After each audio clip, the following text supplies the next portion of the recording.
Well, I'm just thrilled to get a chance to introduce Dr. Mazur.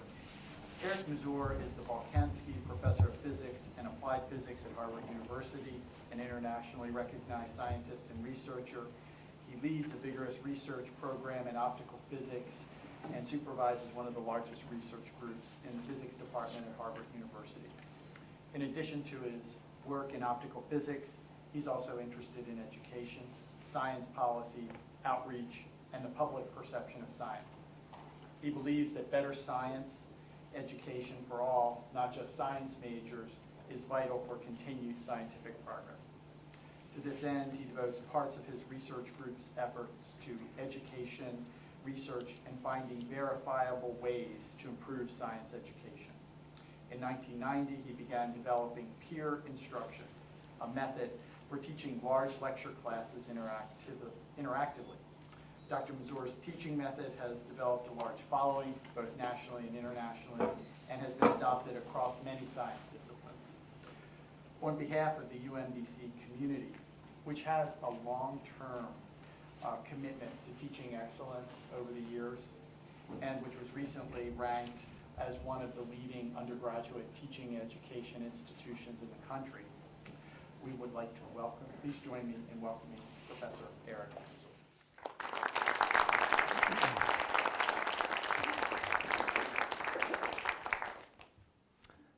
Well, there are a lot of you here. I guess you must all like public confessions. You know, it's quite intimidating to be standing in front of so many people and confess. I'd really rather do this one-on-one. I guess I just have to remind myself of the American proverb, the more you confess, the more books you will sell.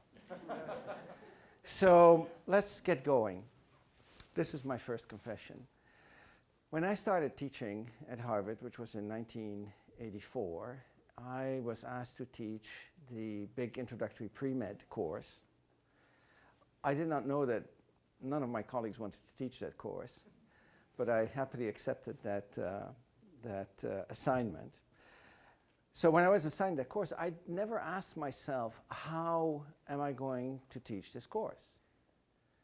You know, normally when you start doing something new in your life, the first question you should ask yourself is, how am I going to do it? That question did not even come up in my mind. First question that came up in my mind is, what am I going to teach and what book am I going to use? That's how I, defined the whole course. Anyway, I decided simply in terms of the approach to teaching, without even thinking about it, I decided I was going to do what had been done to me, lecture. In my own self-defense, I think it's a natural thing to do. We all do that. We project our own experiences onto the people we meet. Right? After all, we learned it somehow, and we learned it in a lecture setting, so it seems logical to conclude that students learn in a lecture setting. Of course, that ignores the fact that most of our students, and definitely if you teach a pre-med class, that's true, most students are not going to go on to a career in physics, and even if you teach a physics majors class, students are not going to go on to become a professor. But anyway, none of this came up in my mind. To me, it was clear what you had to do in front of the classroom was lecturing. So I lectured, and very quickly, the signals came back telling me, Eric, you're doing a splendid job. What are the traditional standards by which we assess teaching? Well, I can think of two. One, the dreaded end of semester questionnaire. Most of my colleagues, when they taught this introductory pre-med physics class, would come close to committing suicide at the end of the term when they saw the results of the questionnaire, because these pre-meds were not too kind to their physics instructors. But not so for me. I got 4.5, 4.7 on a 5-point scale. The other metric is the exam, the assessment we use. Even though most pre-med physics courses are algebra-based, not calculus-based, at Harvard we give a calculus-based physics course to the pre-meds. And I could give these students questions that I considered quite complicated on exams, questions I wasn't even sure I could do flawlessly under the pressure of an exam. right? I mean, a stick is lying on a frictionless surface, a puck hits it, the two stick together, they start to rotate and calculate the angular and the translational position as a function of time. No problem for most of these pre-meds. So, in short, they liked me and what I was doing in front of the class, and two, they were able to solve problems that were complicated. Obviously, I was doing the right thing. Now, all along, there were signs that something was wrong. For example, some students would write at the bottom of their end of semester evaluation, "Physics is boring." Even though they gave me a high rating, they would write that down. Or, "Physics sucks." I could never make any sense of it, and therefore I preferred to concentrate on the positive signs and ignore these negative ones. You know, my dentist who recently told me, and I couldn't even speak back because I had the thing in my mouth, he said, "Oh, you're a physicist. I got an A for physics in college, but I really didn't understand anything." Always bothers me when I hear these things, and I never know how to react. I never understood exactly what the cause was of it. I think I'll be able to explain that a little bit in this coming hour. Anyway, so I basically decided to ignore all of these signs and you know, pay more attention to the end of semester evaluation and my students' performance. Until in 1990, after teaching 6 years, I read an article in the American Journal of Physics which presented a survey of students' conceptual understanding of Newtonian mechanics. Now, before I go on, I want to tell you two things. We have a mixed audience here. Some of you are physicists, many other disciplines represented here. So I have to talk about physics because that's my discipline, but you may mentally substitute your own discipline whenever I say the word physics, because a lot of what I will say applies to many other disciplines. So if you're a chemist, whenever I say physics, just mentally substitute the word chemistry. I'll have a few small examples from physics, but the physics, the content is irrelevant because this is more about a teaching approach than about content. But I have to tell you a little bit about this force concept inventory because it played an important role. So the typical curriculum in physics starts with kinematics. So the first week you describe motion. How do you describe motion? Velocity, acceleration, and so forth. Second week you talk about Newtonian mechanics, Newton's 3 laws. And then, and this is perhaps different in physics than in some other disciplines, things start to build on top of that. You need to understand kinematics in order to be able to tackle Newton's laws, and the whole rest of the semester, another 9 weeks or so, builds on top of Newton's laws. In other words, if you don't understand Newton's laws, you can't really make much sense out of anything else in the entire semester. So this conceptual survey called the FCI, or Force Concept Inventory. How many here are familiar with the Force Concept Inventory? A few, okay, but most not, so I better explain it. Test the understanding of these 3 laws of Newton. And I'll give you an example of what turns out to be the hardest question on this test. A heavy truck and a light car collide head-on. During the collision, the force exerted by the heavy truck on the light car is A, larger than that of the light car on the heavy truck. B, they're equal in magnitude to each other. C, the light car exerts a larger force on the heavy truck than the other way around. D, they're not exerting any force on each other. They are just in each other's way. Now, you're chuckling about that. I think no physicist in his right mind could ever come up with such an answer. You know, and that's the irony, actually. When you know your material, it's really difficult to come up with good multiple choice questions because the thing you can write down immediately is the correct answer. But how do you come up with plausible wrong answers? Your mind doesn't work like that of a beginning learner anymore. So the way Professor Hestenes, who designed this test at Arizona State University, developed it was by giving these questions not as multiple choice questions, but as free response questions, and then tabulating the most frequent wrong responses. And this was one of them. And I don't remember what the 5th one was. Now, in spite of the fact that most students can recite Newton's 3rd law, which says the force exerted by A on B in an interaction is equal to that exerted by B on A, I have no problem saying that. That law is also known as action is reaction. The majority of the students is convinced that the heavy truck exerts a larger force on the light car.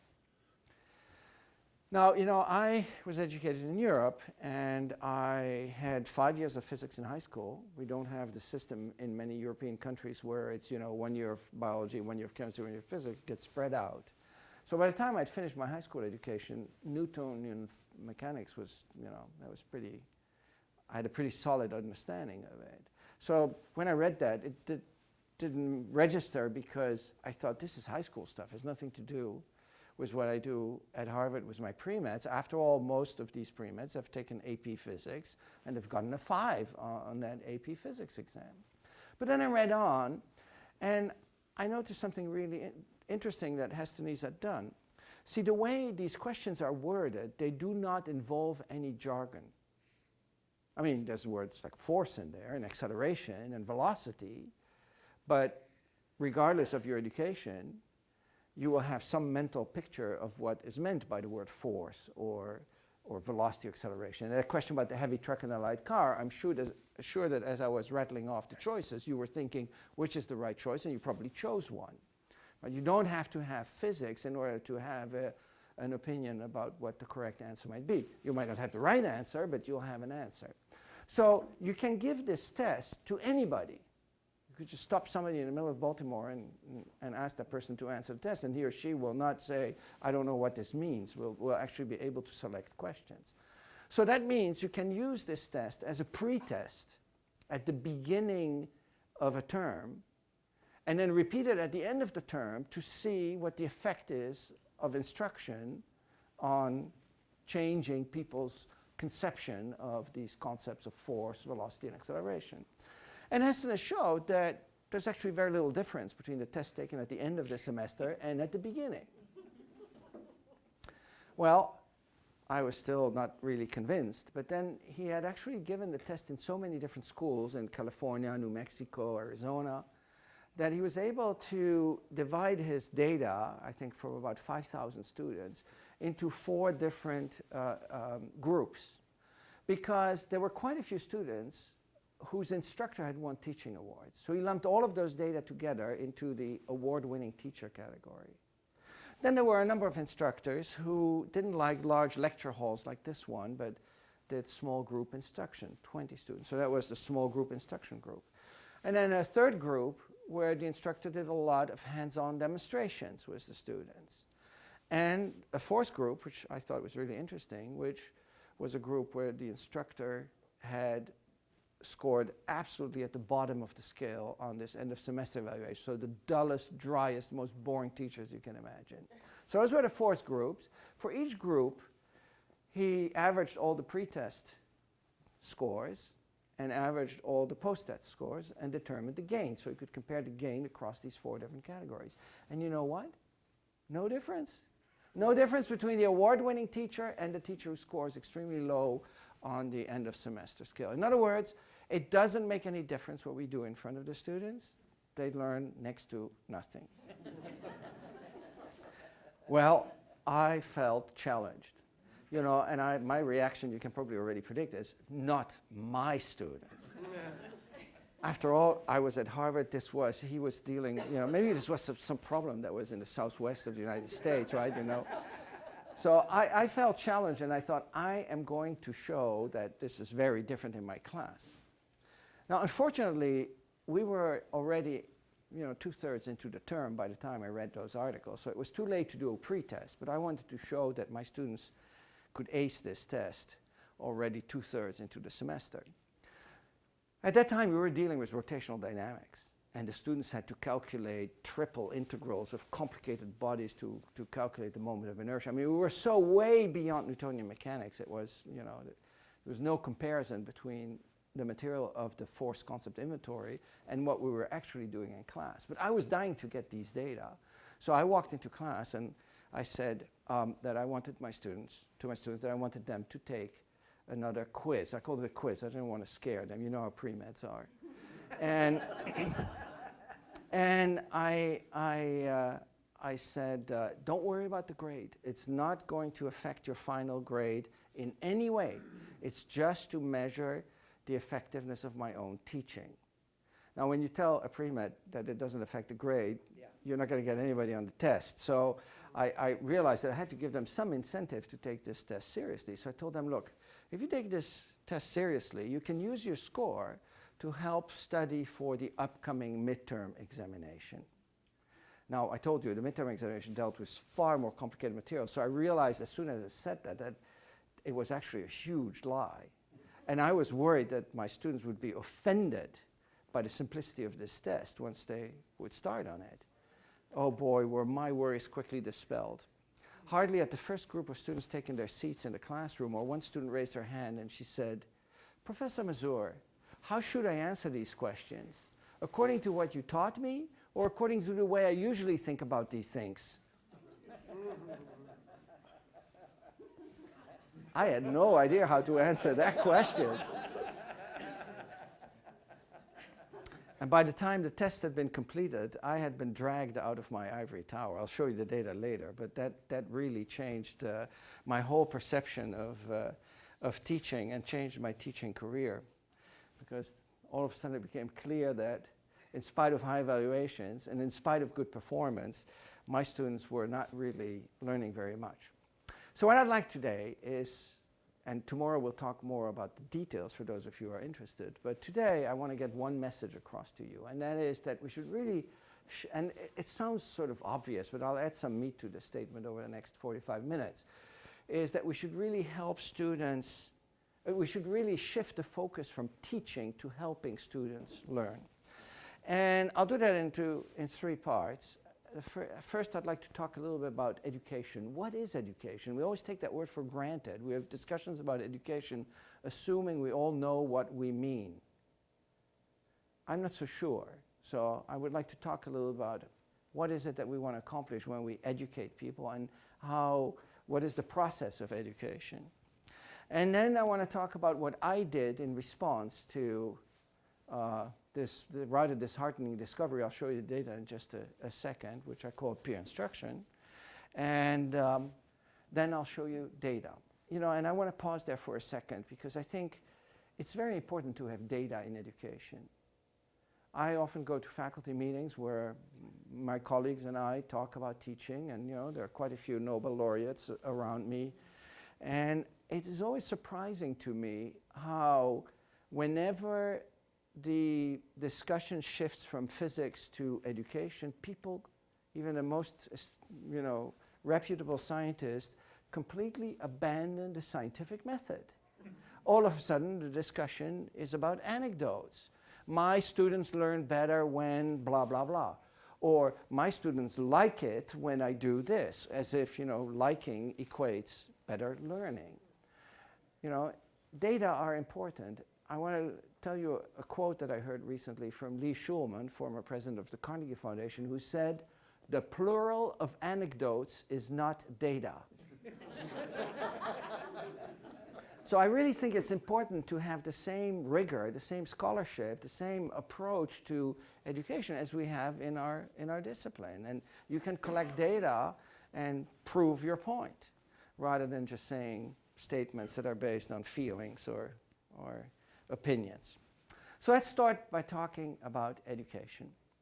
Step into any classroom, including actually this one here right now, and you're likely to see a scene similar to the one shown in the back there, which is in the front of you, behind me, which is a picture taken of my class back in the early 90s. That's me teaching my pre-med class. And this is called a lecture. And it's a model that has been used, I guess, since the Greek invented the amphitheater.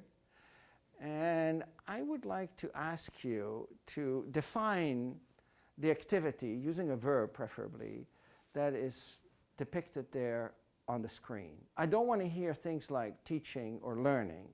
We'll get to that, but that's not what I want. What is the activity that is taking place there? How would you characterize what is happening there on the screen in front of you? Listening. I beg pardon? Telling, yes. Sitting? I think sitting too, but I think the telling and the listening is very important. It's a one-way transfer. I would say it's a transfer of information, right? It's the instructor in front there transferring information to the students. And then you could ask yourself, is education just a transfer of information? I would argue no, and I'm going to actually show you that it's not just a transfer of information. It's much more than that. But first, you know, the students had actually rubbed this in my face in the first 6 years of my teaching, that I was merely transferring information. It was another of these things that I had ignored because I found the message rather unpleasant. Let me tell you the anecdote. So the first year I was teaching, rather than asking myself how I was going to teach, I went to a colleague who had taught the course before, and I said, what book did you use?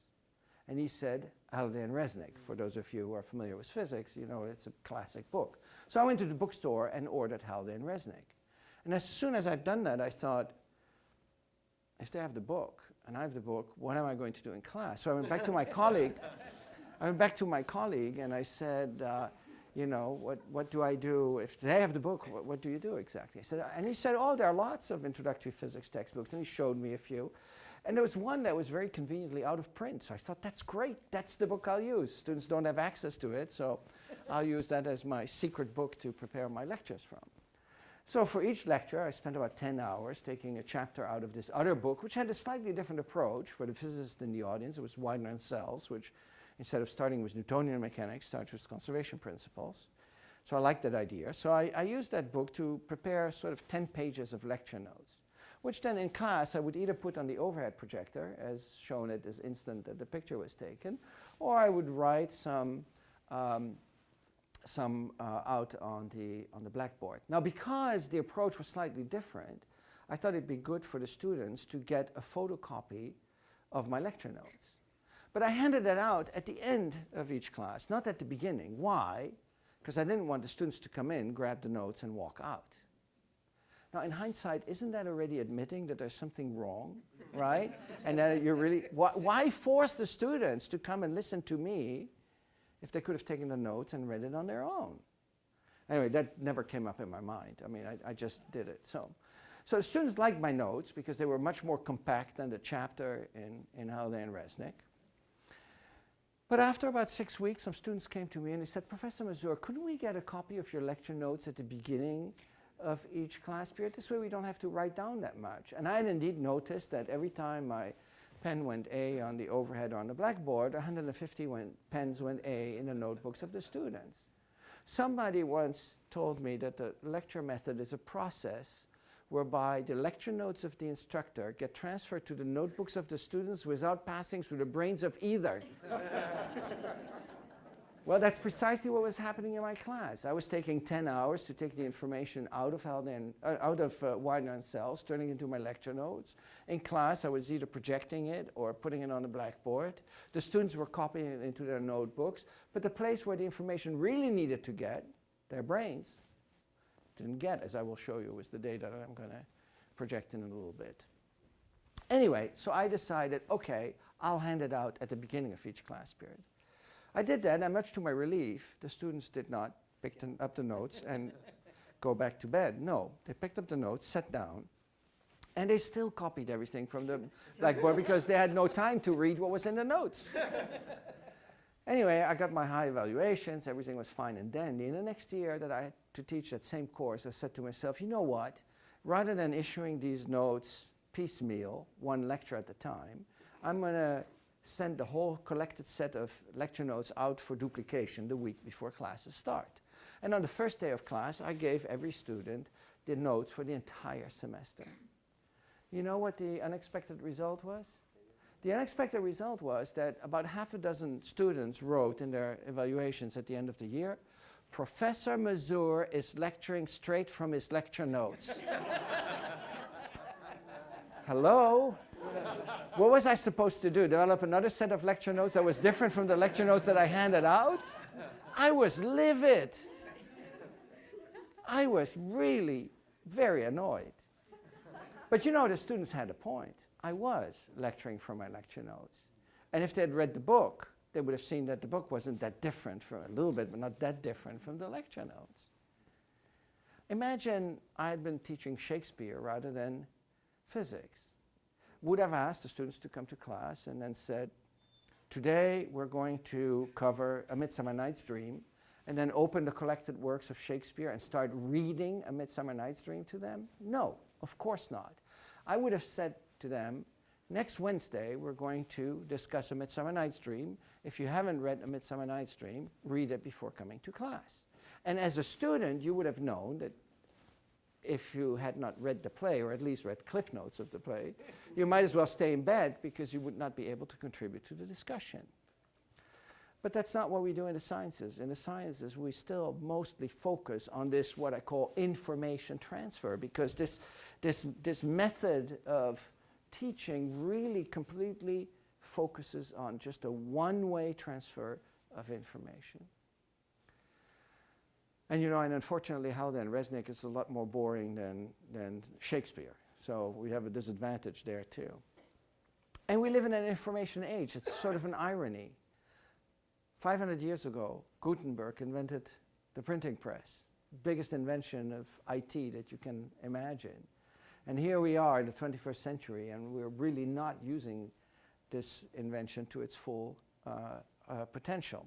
You could argue that when Gutenberg invented the book, the printing press actually, books were not a commodity. They were hand printed, you know, they were small volumes. So at least until the Industrial Revolution, second half of the 19th century or so, this way of teaching was the only way of teaching, because it was the only way of transferring information from one generation to the next.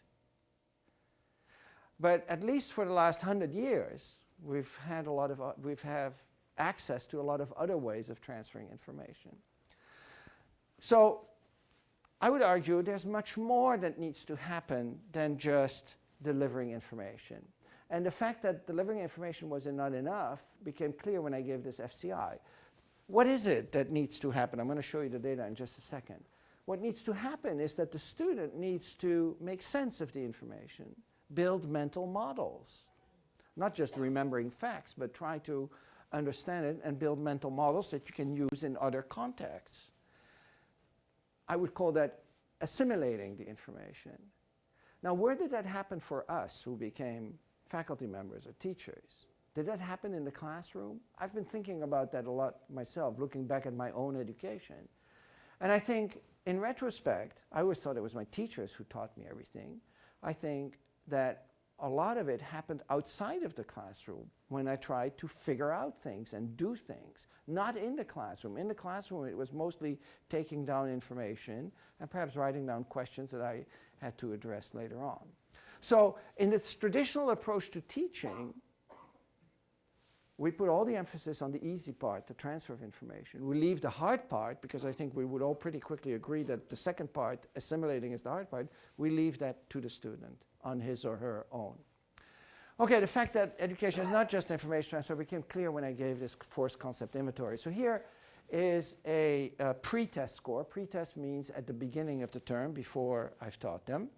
And on the horizontal scale here, you see the score. There are 29 questions, so the maximum score is 29 out of 29. When I took the test, I got 28 out of 29. I must have misread a question or something like that. I actually made a genuine mistake. Anybody scoring below 23 has no clue, actually, I could say, of Newtonian mechanics. Is still partially an Aristotelian thinker.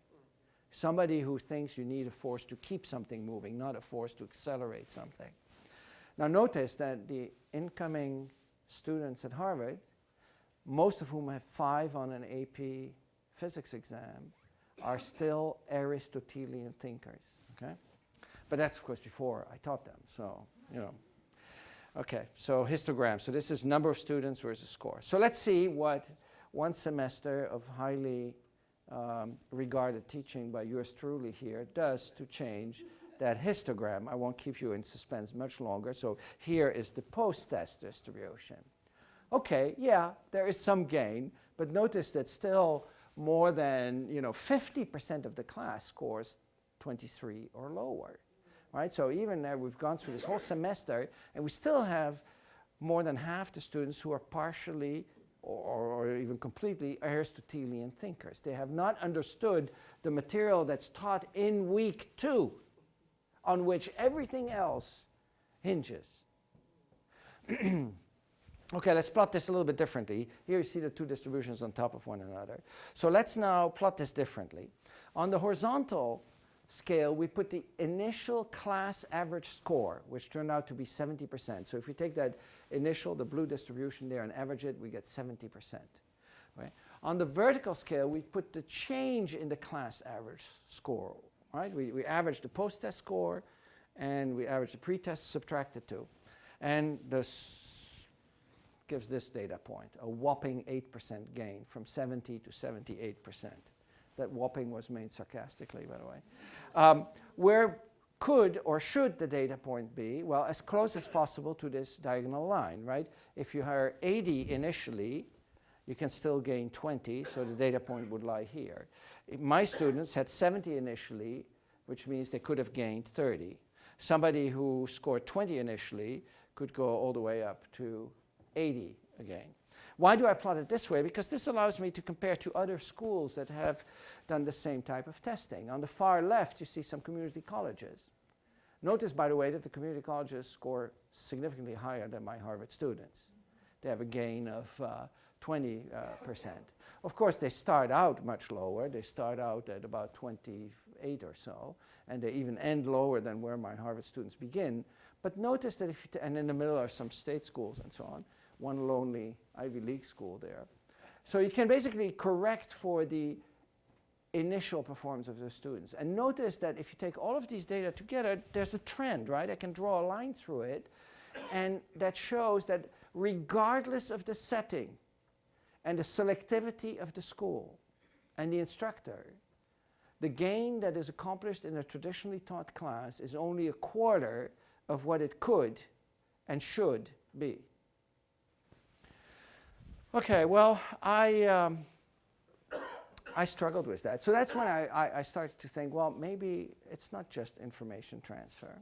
But you know, I struggled with the results because when I saw how poorly my students had done, my first reaction was, well, maybe you're not such a good teacher after all. But that could obviously not be true, right? So I didn't think about that too long. So what's another reason for which a score could be low? Well, dumb students. But you know, that's sort of hard to say at my institution where we have a very selective group of students. So I didn't dwell on that possibility too long either.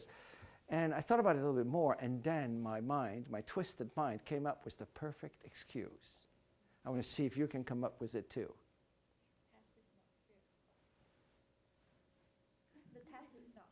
Is not what? Fair. She's sharp. The test. There had to be something wrong with the test, right? It was not bad instructor, obviously not. It was not bad students. There had to be something bad with this test. Now, take this question about the heavy truck and the light car, right? You don't need to have taken physics to know that you're much better off in a heavy truck than in a light car, right? So maybe students were confusing damage or acceleration with force, right? Maybe it was just a matter of semantics. What I didn't realize was that if you ask this question of a physicist, he or she will never even hesitate. It's immediately clear. Truck exerts the same force on the car as the car on the truck. So I thought, you know, there must be something wrong with this testing. And I decided to do some testing of my own. I decided to pair on an exam 2 questions of different types on the same subject. One was a traditional question out of the textbook, on which I knew students would do well. And another was a word-based question, a little bit like the one on the heavy truck and the light car.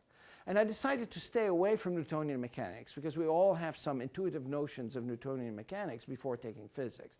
I decided to do some testing in DC circuits, direct current circuits.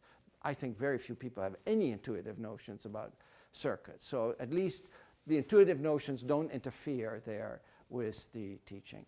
And that's when I discovered another very important point, namely that the way we traditionally test our students is extremely misleading. Let me make the point. So on a midterm examination, I put, and this is the only physics example that's left in my talk. So if you don't know anything about DC circuits, don't worry because it doesn't matter. It's about the pedagogy and forget about the physics.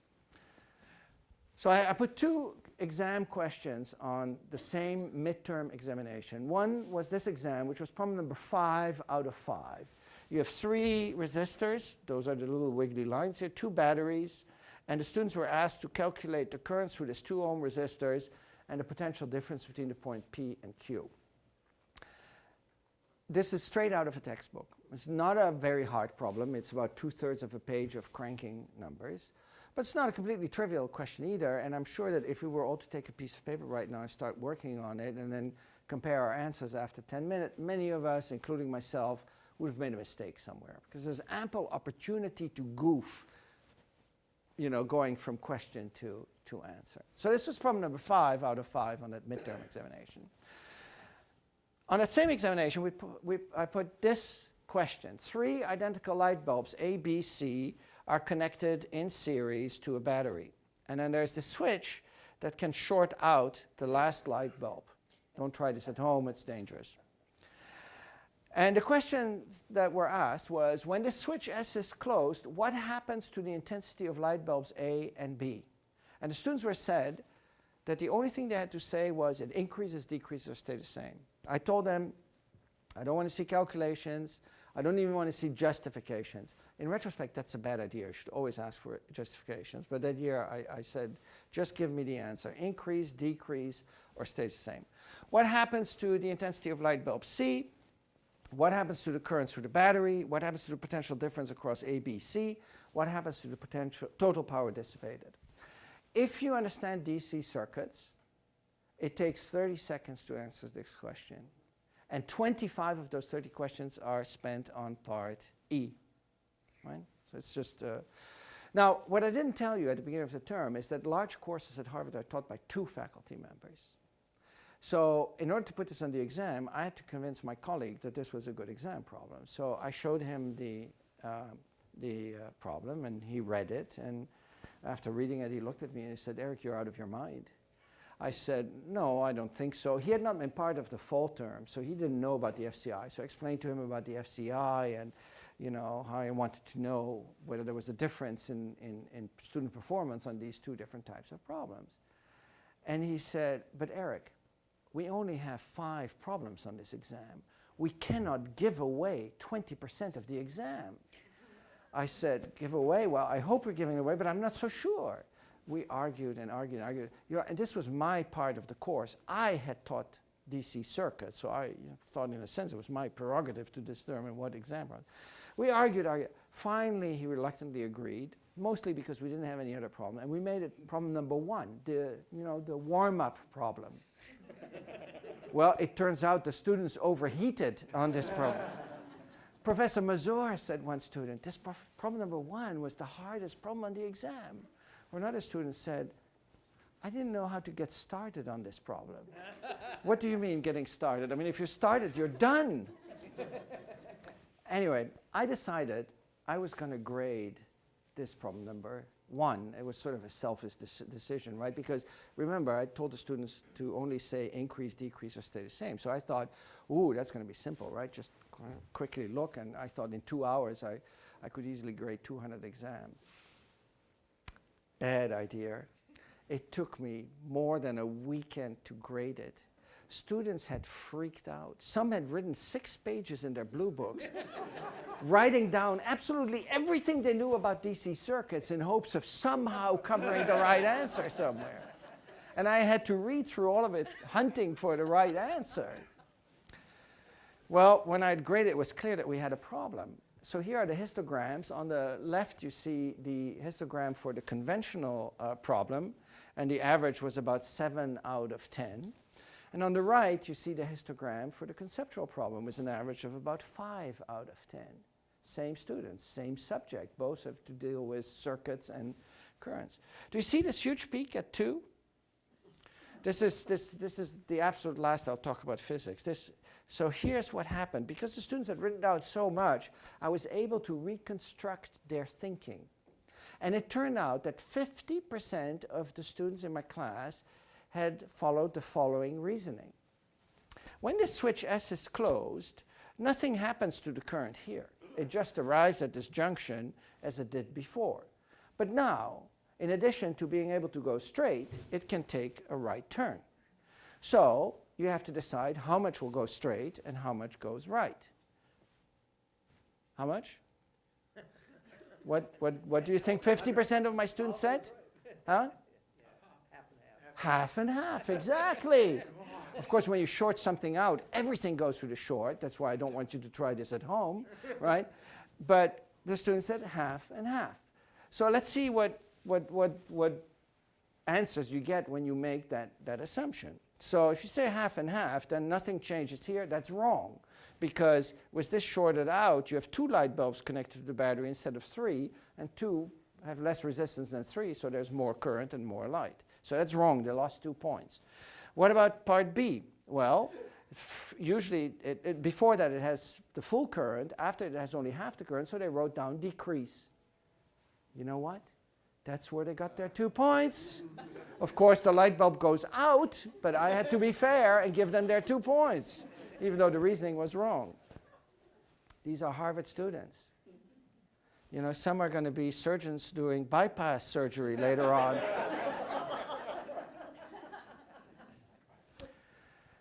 Anyway, so, you know, we have the same students on the same day. So naively, you would expect students' performance on one type of problem to correlate to that on the other, right? I mean, same subject, same students, same day. So let's plot for each student the performance on one type of problem as a function of that on the other type of problems. Well, I'm afraid there's not much of a correlation.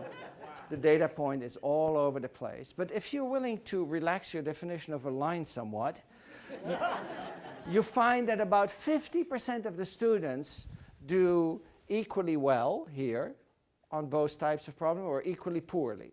But now look around that line or band or whatever you want to call it. 40% of the students in my class score right there. That makes sense, right? They do reasonably well on the conventional problem, not that well on the conceptual problem. We had seen that already in the histogram.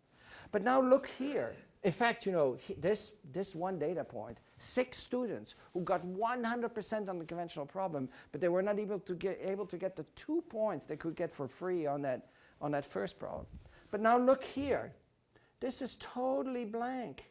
The 9% is not a data point. There's no data point here. So what does that mean? That means that a student who does well in the conceptual problem tends to do well in the conventional problem, right? So if you understand the basics, you're going to do well on the conventional problem. However, there's 40% who does well on the conventional problem but has no clue of the basics. What are these 40%? When I saw this diagram, all of a sudden everything fell into place. How would you characterize those 40%? How do they get there? Who are these students? What are they doing? Memorizing. And I said we have another description for that. Plug and chug, right? They're plugging and chugging. Can we blame the students for that? No, I don't think so, because, you know, open any physics textbook and somewhere on page 20 there's this box that says problem-solving strategy. Right? You've seen it, right? Read the problem, make a diagram, choose your action. Imagine you're a pre-med, you've heard nothing but bad things about physics. In fact, you know, I keep saying pre-meds, but it could be engineering or chemistry or anything. Imagine you've heard nothing but bad things about physics. You see this box that says problem-solving strategy. That's your key to success, right? So you pull out your yellow highlighter, you highlight that entire section. It's been already highlighted by the publisher, but you highlight it anyway. And you memorize the recipe. And now comes problem number 1 of your homework. Here's the recipe, there's the problem. And you apply the recipe to the problem, and it works. Why? Because a lot of the problems in the textbook are designed to match the recipe. And you think, whoa, this is great. Maybe physics is not that bad after all. And then you apply it to problem number 2, and it works again. And then you apply it to number 3, and it works again. You know, I told you in the beginning that some students told me that physics was boring, and I could never imagine it. But imagine that it's been reduced to applying recipes you do not understand, as you can see from the data, blindly. And I say, yeah, That's right. Science is, physics then becomes very boring because there is no mental exercise other than following a recipe that is involved. And then comes problem number 4. Here's the recipe, there's the problem, and you try, and it doesn't work. Why? Because as we all know, not all problems can be solved by recipes. Now imagine you're a student who has been misled to believe that there is such a thing as a recipe-based approach to solving problems. But then you discover on your first homework set that the recipe only works 75% of the time. This is madness, right? Why would a professor teach you something that only works 75% of the time? And you don't understand why it works sometimes and sometimes it doesn't. I can imagine getting frustrated. So frustration, boredom, is very likely to happen in that large group in my class. Now, how do they get there exactly? The plug and chug.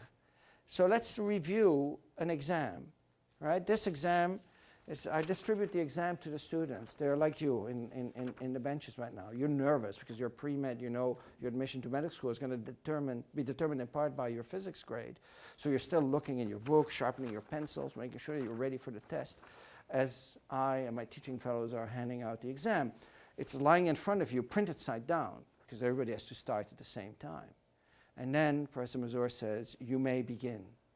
150 pages get turned around at the same time. I'm sure you remember being in a classroom and that happening, right? Now, you're the student, you're turning it around, and at some point the page is vertical.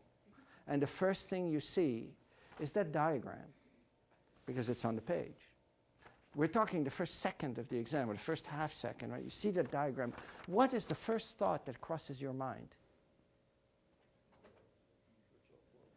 Very good. Kirchhoff's law. Why? Because Kirchhoff's laws are the laws that describe currents in multi-loop circuits, and you have been pre-programmed to associate a diagram with wiggly lines as a Kirchhoff's law problem. So you haven't even read the text. Right?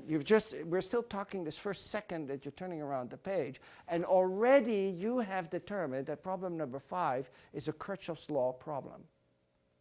How much physics is left once you've made that association? None. Well, maybe a little bit. You still need to get signs right and so on, but very, very little. It's just become, all of a sudden that problem has become an algebra problem rather than a Kirchhoff's law problem. Or a problem that tests the understanding of Kirchhoff's law. Do students understand Kirchhoff's law? And there's a reason I'm showing this diagram now. No, because if they understood Kirchhoff's law, they would have had no problem answering this question. So that's, I think, how 40%, even at Harvard, gets into that category. They're doing well on the conventional problem and poorly on the conceptual problem. So what should we do? That was when I finally started asking myself, what should I do? First thought that came to mind was, well, maybe I should teach graduate courses. But I was not really willing to give up that quickly. And it turned out that the solution presented itself totally serendipitously. I told you that I was worried that the students would think the FCI was really trivial. Well, they didn't think it was trivial at all. In fact, they were horrified by their own performance. And they wanted me to go through every single problem on the FCI. So there was no time in class, so I booked a lecture hall at night, and from 7 to 10 we went through every question on the force concept inventory. And at one point we got to this question about the heavy truck and the light car colliding, so I made a free body diagram on the left side for the light car, and on the right side for the heavy truck. I drew the forces of gravity and the normal force, and then I drew the force of the light car on the heavy truck, and the heavy truck on the light car, and I said by Newton's third law these two forces are equal. What else is there to explain about it, right? So I turned around, and I could at once see from the confused look on their faces that there was something wrong. So I said, does anybody have a question? They were so confused they couldn't even articulate a question. So there are two things you can do then. You can just go on and assume that everything will be all right. But I knew this was pretty serious, so I thought, okay, I better do this again. So I erased the diagrams, and I thought, this time I'm going to bring in acceleration. Even though the forces are the same, the truck weighs a lot more. So an equal force on the truck is going to have a lot less effect on the acceleration of the truck than on the car. So I thought that once I'd done that, I'd nailed it. So I triumphantly turned around, only to see even more confused looks on their faces.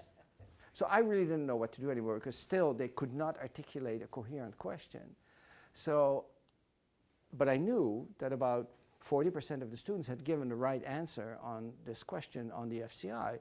So I don't exactly know what got to me, but I said, why don't you turn to your neighbor and start discussing it with your neighbor?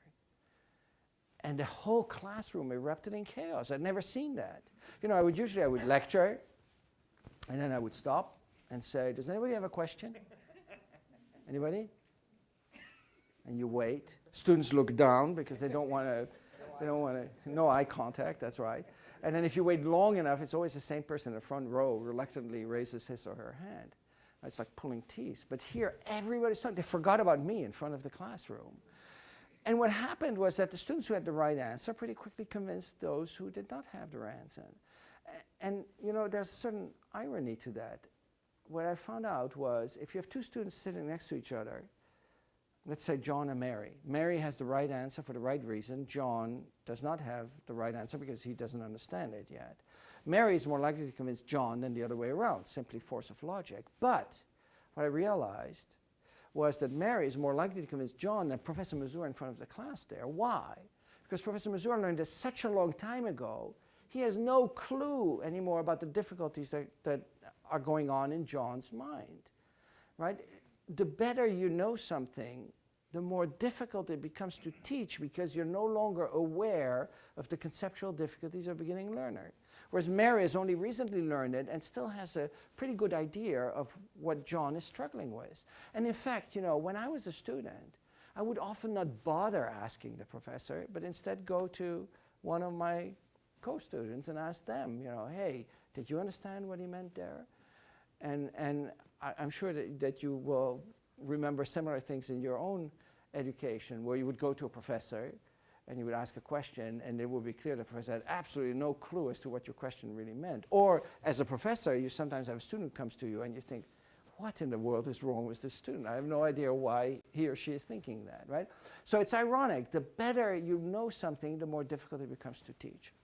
So I thought maybe we can leverage this in the classroom. And again, if you think about education as being a two-step process, one, transfer of information, two, assimilating the information, let's make ourselves as faculty members available to help students with the assimilation. And let's give them more responsibility for gathering the information. After all, information is everywhere now, right? So the basic process is this. I give students a reading assignment. In the sciences, that's pretty much heresy, but they have to read the notes before coming to class. I am not going to lecture on the notes anymore.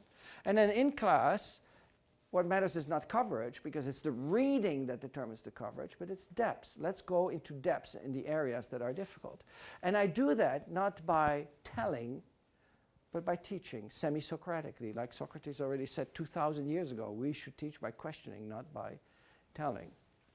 So I talk a little bit, and then I put one of these concept tests, a question, on the overhead projector. I read the question with the students, and then I give the students about a minute or a minute and a half to think about it. It has to be completely silent in the classroom, because I want each student to individually formulate an answer or choose an answer from the list that is provided.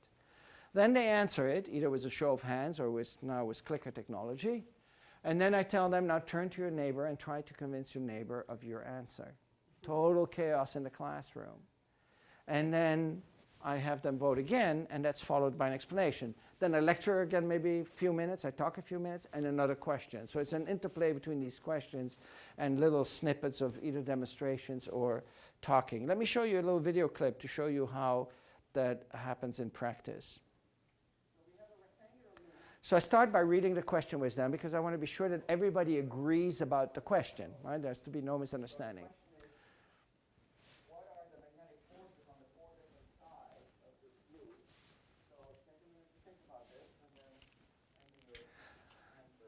I do not want them to talk. So if they talk, I tell them silent. And I do want them to press a button at the end. If they don't know what the answer is, I tell them to make it a game, but they have to press a button.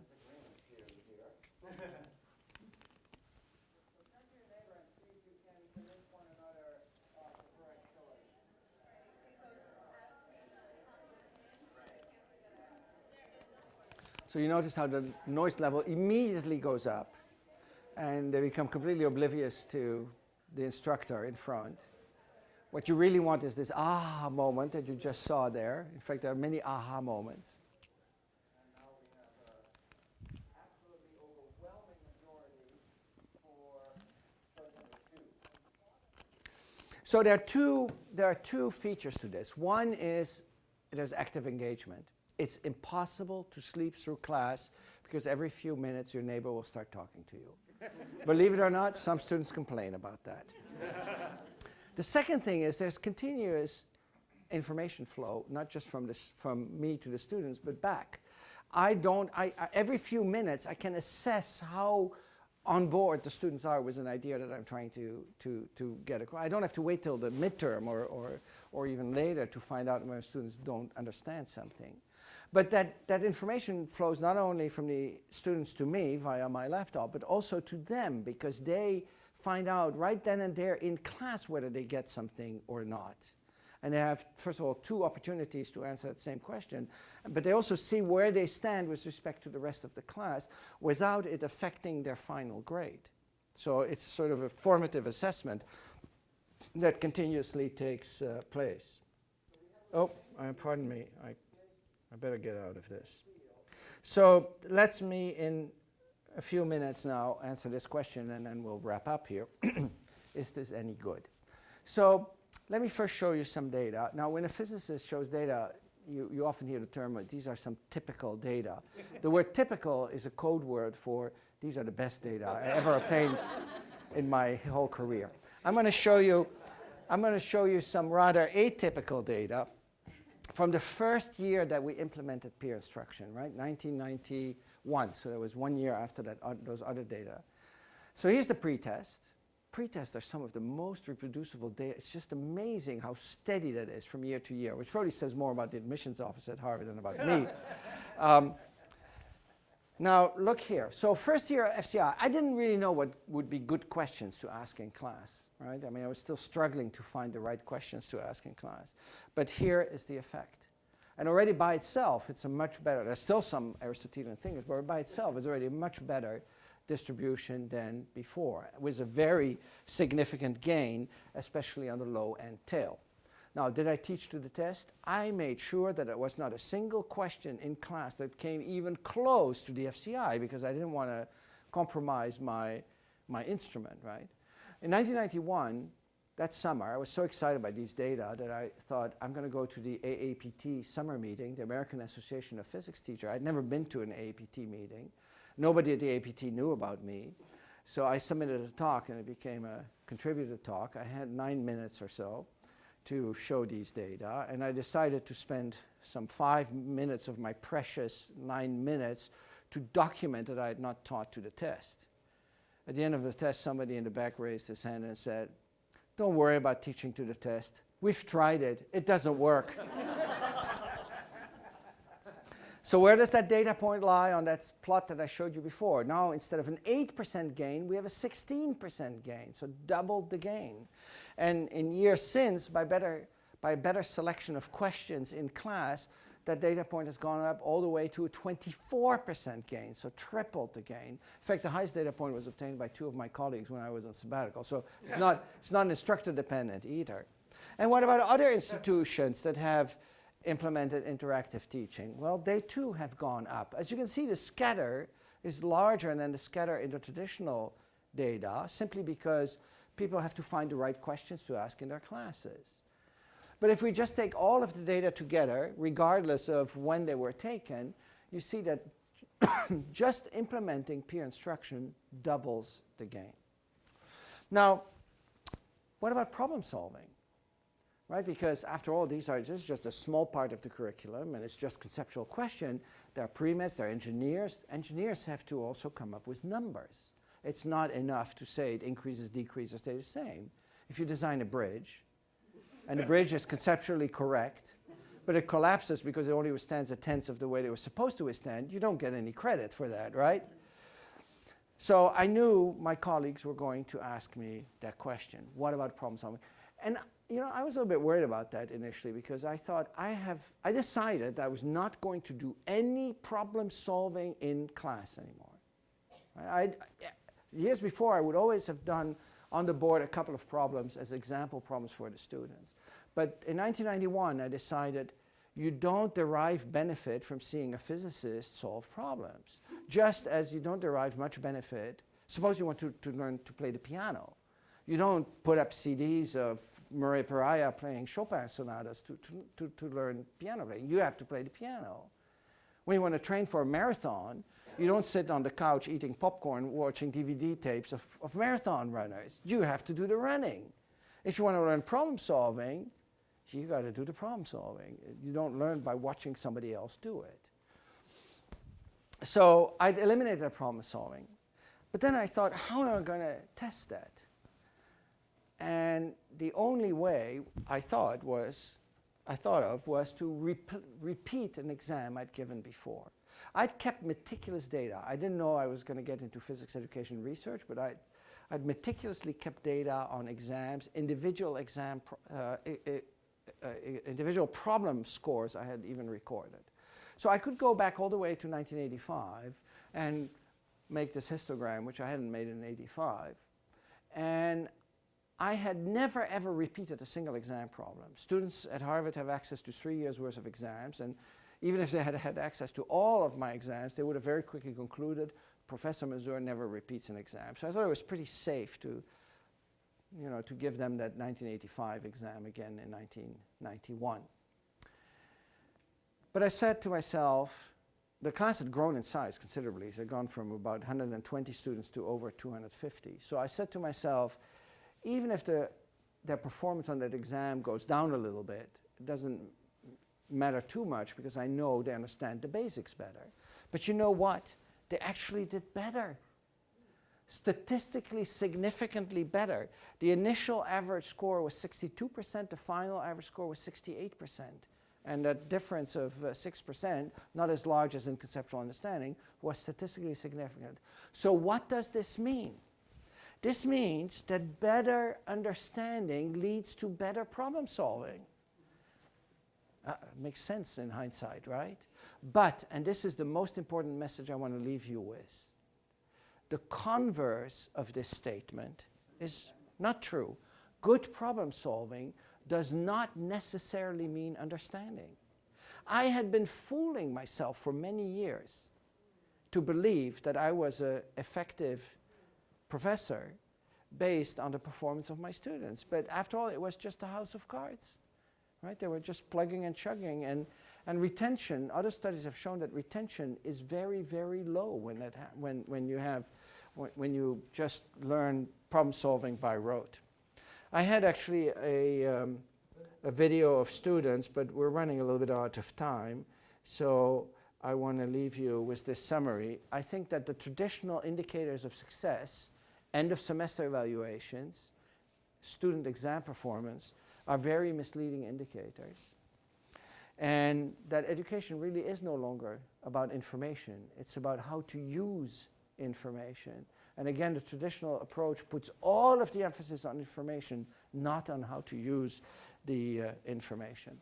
So thank you for your attention. If you're interested in more information, there's a URL of my website. You don't need to write it down. Just put my name in Google and hit this I'm feeling lucky button, and then you'll have a copy. Thank you very much.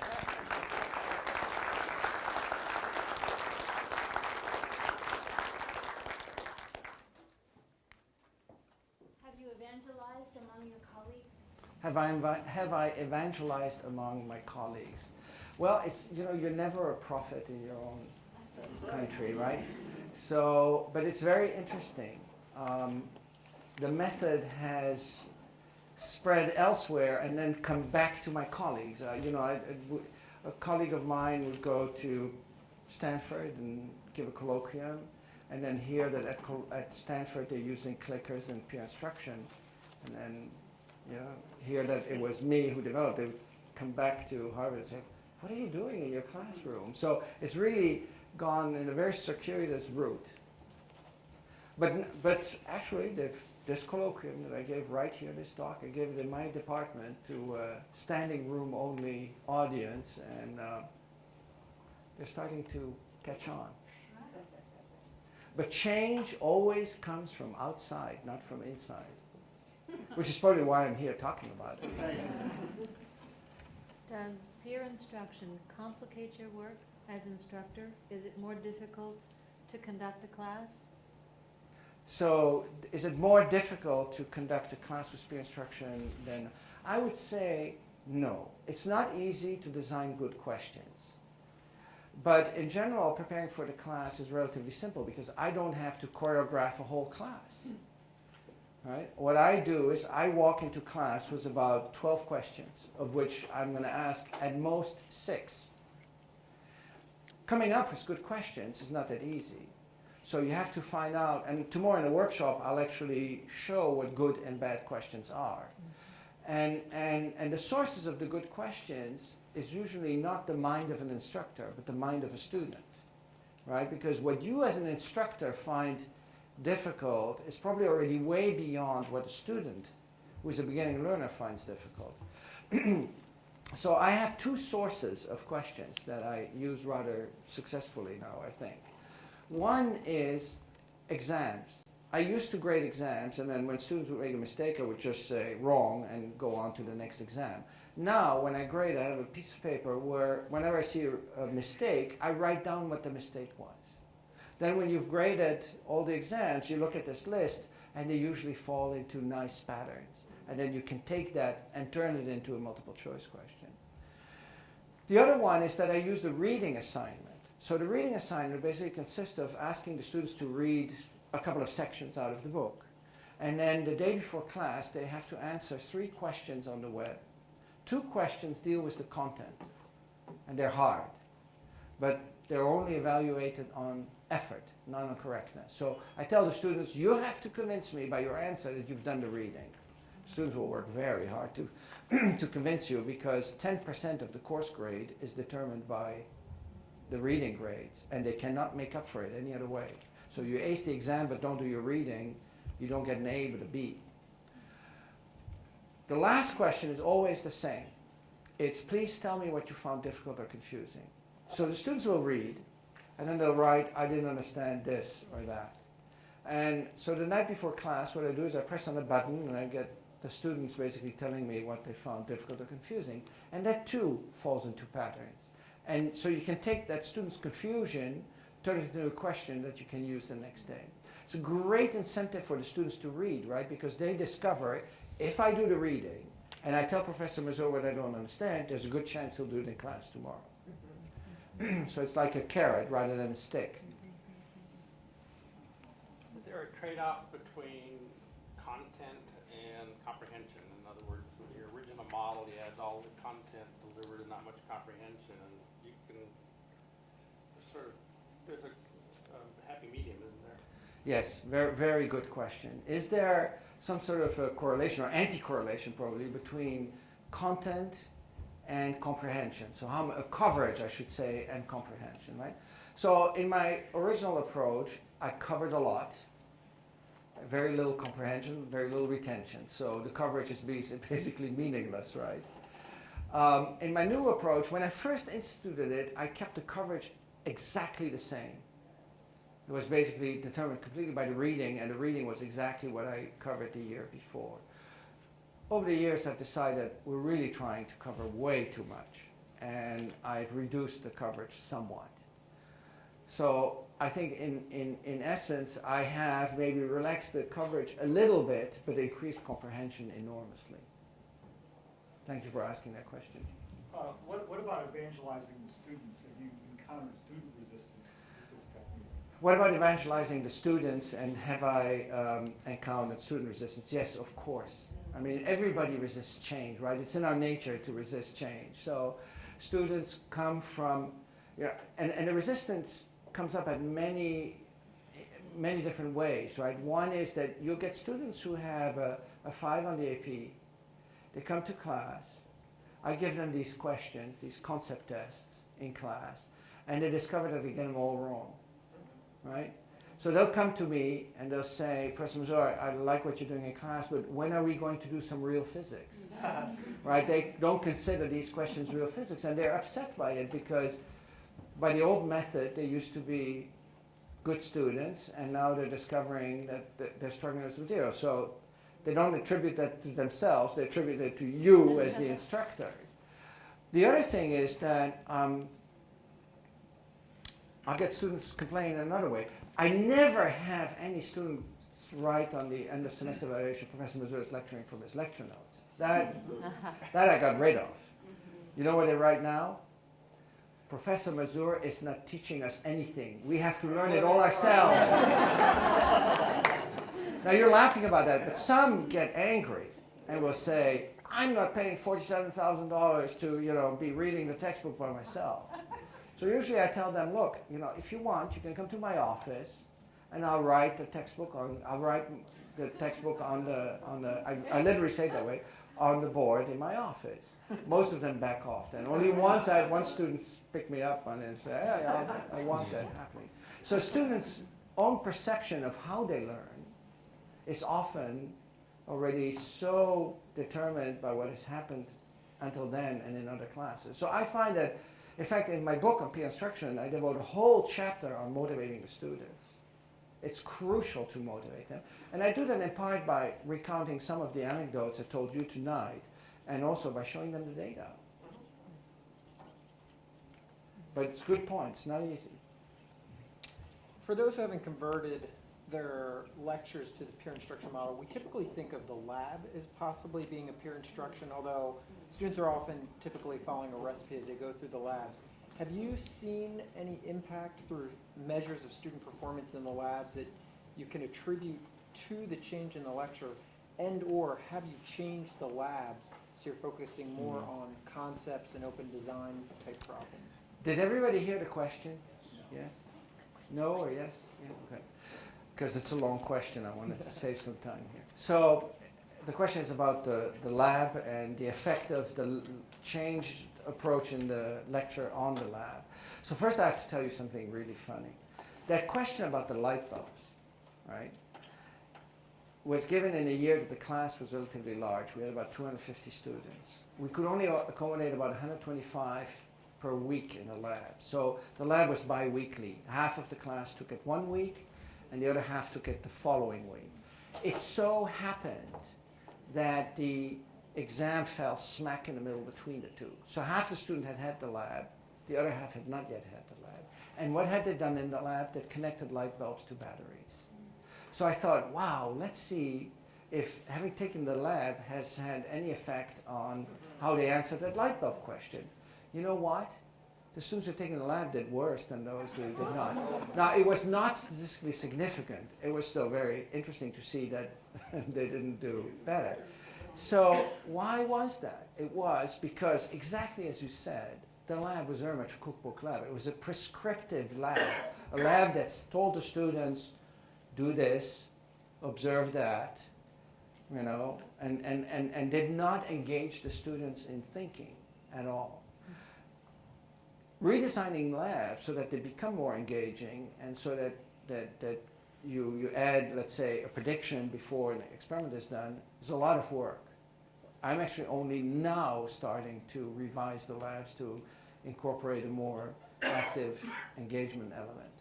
And also the question that I have been struggling, I'm an experimentalist, so you cannot accuse me of not taking labs seriously, right? I mean, I'm an experimentalist. In my own education, I'm not so sure that the labs played a very important role. I think I just went through the motions and did them. I didn't find them either engaging or very informative, but it was a requirement, so I did it. I think I really learned experimental physics by being part of a research group as an apprentice, and at the University of Leiden in the Netherlands, where I got both my undergraduate and my PhD degree. For your undergraduate degree, you had to spend 2 years in a research group, at least 10 hours a week. So by the time I had my undergraduate degree, I had already quite a bit of research experience that was very different from an instructional lab like we have it as a course. So I'm not 100% sure what the goals are of a lab.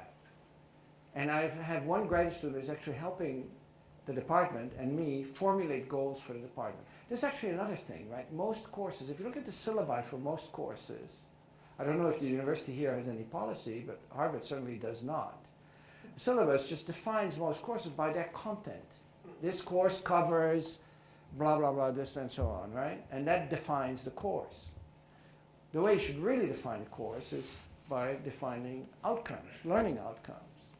And the learning outcome should be something testable, verifiable, right? After taking this course, you should be able to solve problems involving differential equations, or I'm just saying something, right? And then once you set that goal, you can ask yourself, how am I going to assess whether or not I've accomplished that goal? Well, most courses are not defined that way. They're all based on knowing this and knowing that, which is really hard to test. And in the lab, there's no goals articulated at all. So I think we should really start, before we even begin redesigning anything, to define what we want the learning goals of the lab to be. And I've surveyed my colleagues, and they're all over the place. I mean, there's no agreement at all. None. I'll tell you what, I don't want to interrupt on the question period, but I know some people have some other things they need to go. And before we just start breaking up and interrupting, I'm going to suggest that if you need to leave, you feel free to do so. I will stop this when you want to on the question. I can go on forever. I will say this. Dr. Mazur did say that he has done the peer instruction workshop that is scheduled tomorrow for up to 100 people. We have only scheduled it for 30. I'm putting Deb Arnold on the spot right now. Do we have capacity to increase the size? Do you think we can pull that off by 10 tomorrow? Okay. If you are not registered for the workshop tomorrow and would like to attend, I'm going to say that you can do it. It will be at 10 o'clock in the University Center, room 312. It's right across from this building. If you are not currently registered for that, I'm going to say we can roll the dice and cover you on that period. But if you're willing to carry on with that, I thought it was generous of him, and I wanted to extend the offer. At this point, I'm going to say if you want to leave, that's fine. But first of all, let's thank Dr. Mazur.